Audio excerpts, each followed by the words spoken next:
All right, these next bunch of questions all talk about this graph. So we're going to identify the explanatory and response variables. Explanatory is the x-axis, explanatory. And the response, so the explanatory was the number of pizzas sold, and the response is the amount in sales. This is the response. Okay. Describe the relationship in the graph. So it seems like the more pizzas you sell, the more you make in dollars. That makes sense. The more pizzas sold, the more money is made. Which of the following is an equation of a best fit line shown on the graph? Okay, well, our x-intercept is down here somewhere. Let's find our slope of the line. So it's not of the dots, it's of the line. This looks like a pretty good point on the line to use. So I've got a point at 1065. You know what? And I think this is just at 0, 0. Pretty sure that's at 0, 0. Yeah. Okay, so we're going up 65 over 10. Our slope up 65, not 6.5, 65 over 10. So our slope is 6.5, and our y-intercept is at 0. There we go. What does the slope mean? That means as we sell one more pizza, our profit goes up $6.5. For each pizza we sell, let's say that. For each pizza sold, the amount of sales in dollars goes up, because that's a positive number, $6.5. So for every pizza sold, the amount of sales goes up by $6.5. We increase our amount in sales by 6.5. Okay. What's the predicted amount of sales for a day when we sell 38 pizzas? So remember, we're using our line of best fit. For our predictions here, we're going to plug in 38 for x. This is going to be x. So we're going to 6.5 times 38. Let's get out our handy dandy calculator. 6.5 times 38 is $247. What was the actual amount of sales when we sold 38 pizzas? Let's go back to our graph. 38 pizzas. That's 40, so it's right before that. So it's here. So that looks to be about, each of these is, well, it's above 195. 65 divided by 2. I'm just figuring out each box is 30. And that looks like half. I don't know. I'm going to call that 210. 210 for this 38 pizzas sold right here. 38 pizzas, calling that $210. 210. 210. What's the residual? The residual is actual minus predicted. Actual 210 minus 247. So we didn't do as well as we would have liked. What am I saying here? Minus 247. So we've got negative 37. So we made 37 less dollars than predicted. The profit is 37 less than predicted for 38 pizzas sold. All right, great.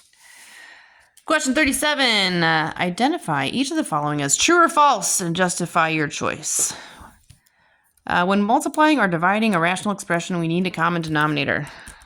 False. So think about a regular fraction expression, a regular rational expression, a regular fraction.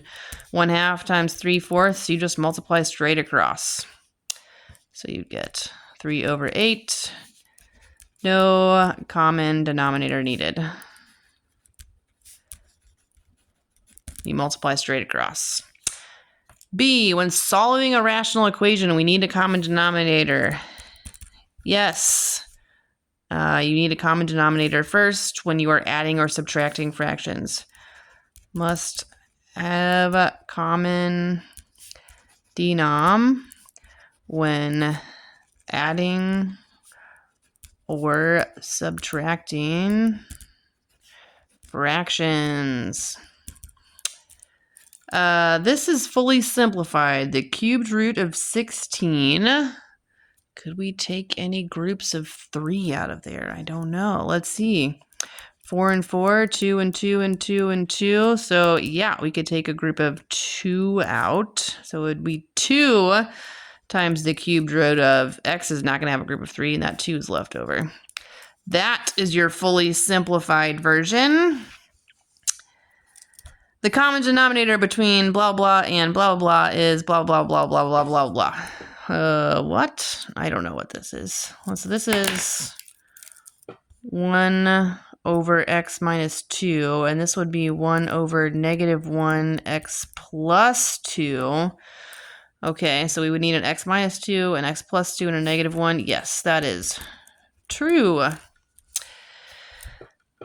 1 over 27 to the negative 2/3 simplified is negative 1/9. I don't know. A negative exponent means we could rewrite this as a positive exponent if we flip this fraction. So this would be 27 to the positive 2/3. This is a calculator question. So we can straight up go 27 to the positive 2/3 is 9. Ooh, that equals 9. Actually, you know what? This was a calculator question from the beginning. So I could have said, let's probably put parentheses. I could have said 1 over 27 to the negative 2/3 is 9.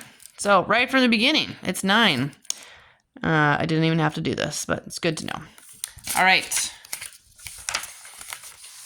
We're getting so close. This is the last page. I'm so proud of us. Solve the equation. Check for extraneous solutions. Okay. This can't be factored. So 1 over a plus 1 plus 1 over a minus 1 equals 2 over, that's a difference of squares. So that is a plus 1, a minus 1. Which means our first fraction needs to be multiplied by a minus 1, a minus 1.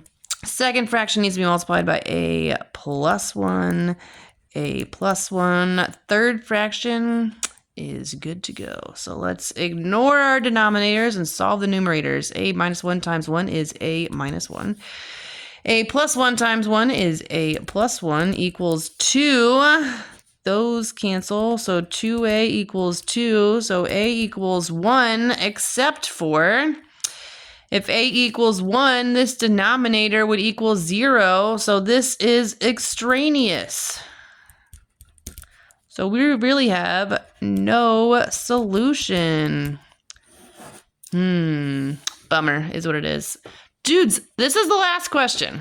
Hot diggity dog. All right, possible equation in factored form. F of x going to equal, we're going to have a fraction here. We've got a whole at, again, I don't care what the y value is. I just care what the x value is. So let me write this. Oh, we have a whole at x equals negative 1, which means the factor would be x plus 1. That's in the top and the bottom. X plus 1. We have a vertical asymptote at 4. Vertical asymptote at 4. X equals 4. The factor would be x minus 4. That's going to be in the denominator only. And an x-intercept here at negative 3. X-intercept at negative 3. That came from a factor of x plus 3. That's in the numerator only. And that is your final answer. Congratulations. I love you. Email me with questions. Bye-bye.